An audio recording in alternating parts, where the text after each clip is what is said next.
La chronique politique du Grand Journal avec le mardi Alexis Lacroix. Bonjour Alexis. Bonjour Steve. Et merci de nous rejoindre en direct.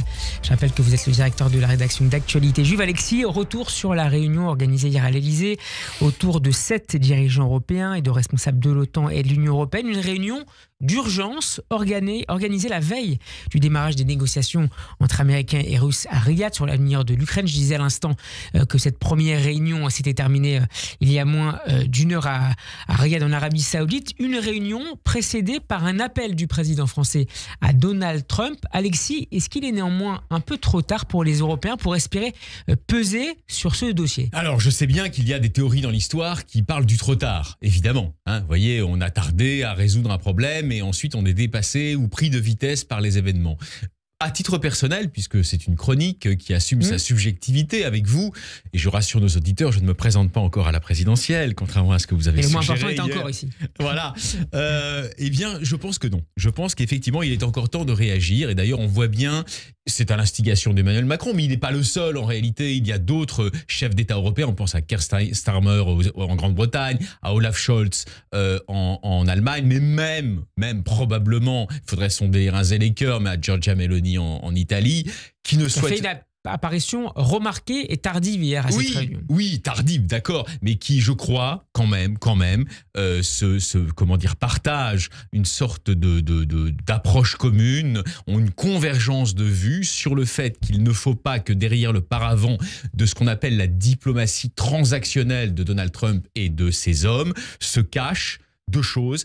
Le culte par l'Amérique d'une puissance sans morale et un certain indifférentisme sur les principes. Et donc, effectivement, je pense que tout cela part des récentes déclarations qu'on a entendues. Je ne reviens pas sur l'ensemble, mais nos auditeurs gardent en mémoire le territoire d'outre-mer danois, du Groenland, réclamé à corps et à cri par le président. Il garde aussi pour certains en mémoire ce Trumpiste de choc qui est le nouveau secrétaire d'État à la Défense, qui a jeté un pavé dans la mare en déclarant très récemment, vous le savez Steve, que Washington ne garantirait plus la sécurité de l'Europe sans une contribution financière plus importante, mais surtout, et ça concerne notre sujet d'aujourd'hui, ça concerne l'Ukraine, que pour Kiev, pour que la capitale de l'Ukraine, le retour aux frontières de 2014 dans le cadre des négociations qui s'engagent actuellement avec Vladimir Poutine et Volodymyr Zelensky relève de l'illusion. Donc tout ça convainc un certain nombre de chefs d'État européens que nous avons en fait des États-Unis qui ont d'ores et déjà choisi, dans le cadre des négociations qu'ils organisent bilatérales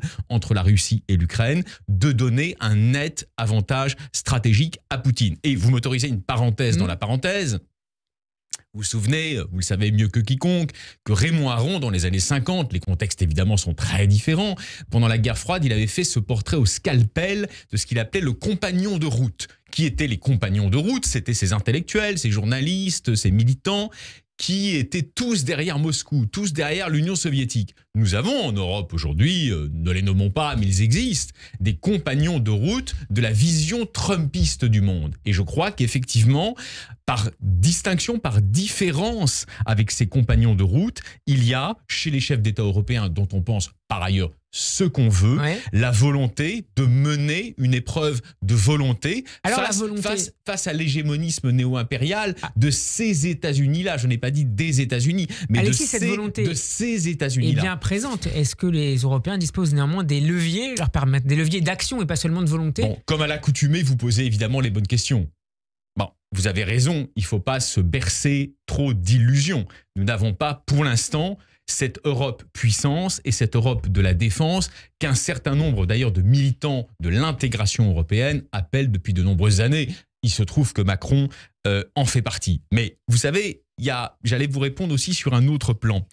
Dans une épreuve de volonté, il y a évidemment les moyens financiers ou les moyens militaires, on va les évoquer dans un instant, mais il y a aussi l'attitude intellectuelle. Et ce que l'on voit, alors moi je ne suis pas, vous voyez, le préposé de ce gouvernement, je ne suis pas le préposé de l'Union européenne, mais ce que l'on voit malgré tout dans les mots, dans la sémantique ces jours-ci, c'est incontestablement une mobilisation de la volonté. Cette épreuve de volonté, vous voyez, recommence à exister. Et quand on entend par exemple que Macron dit à Trump que la Russie doit cesser son agression et qu'il réclame des garanties de sécurité fortes et durables pour les Ukrainiens, on se dit qu'effectivement, selon le mot de Bernard-Henri Lévy, les Européens cherchent à tout prix à rester dans la boucle, et à ne pas être marginalisés. Mais encore une fois, ont-ils les moyens et là, vous voyez, on va faire un tout petit peu de cocorico à l'antenne de Radio J.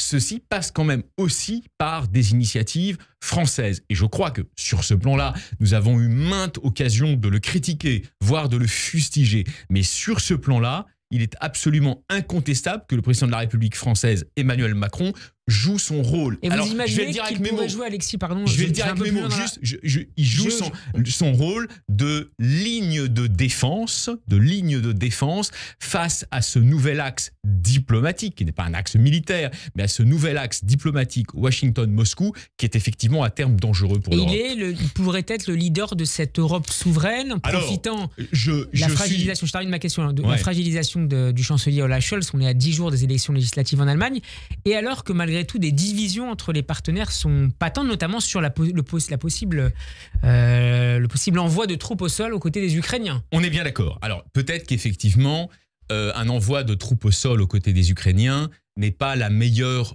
option. Peut-être faut-il en rester au niveau de la dissuasion. Et d'ailleurs, il y a une tribune intéressante d'Alain Minc qui suggère à Macron de faire valoir à Vladimir Poutine que la France est une puissance nucléaire. Donc nous nous situerions plutôt, si on suivait le conseil de Minc, dans l'optique de la dissuasion. Mais par ailleurs, très rapidement, il y a quand même cette brigade blindée qui est envisagée par les Européens et à laquelle la France contribuerait à une hauteur non négligeable de 7000 hommes, sachant qu'effectivement, nous avons encore une armée en ordre de marche, même si elle est probablement affaiblie par rapport aux grandes années que nous n'avons pas connues, mais nous avons cette capacité-là. Et donc, effectivement, je crois que vous avez raison, il ne faut pas se bercer d'illusions, mais il y a quand même encore des cartes entre les mains des Européens. Et la première des cartes, c'est un peu ce que je vous ai expliqué aujourd'hui, passe par la conscience de la nécessité d'une résistance intellectuelle. C'est la vieille, très vieille, juste encore une phrase, vieille leçon de Marx, quand vous prenez conscience d'une aliénation ou d'un danger, vous avez déjà commencé à y répondre. Merci beaucoup Alexis Lacroix d'avoir été avec nous. Bon après-midi.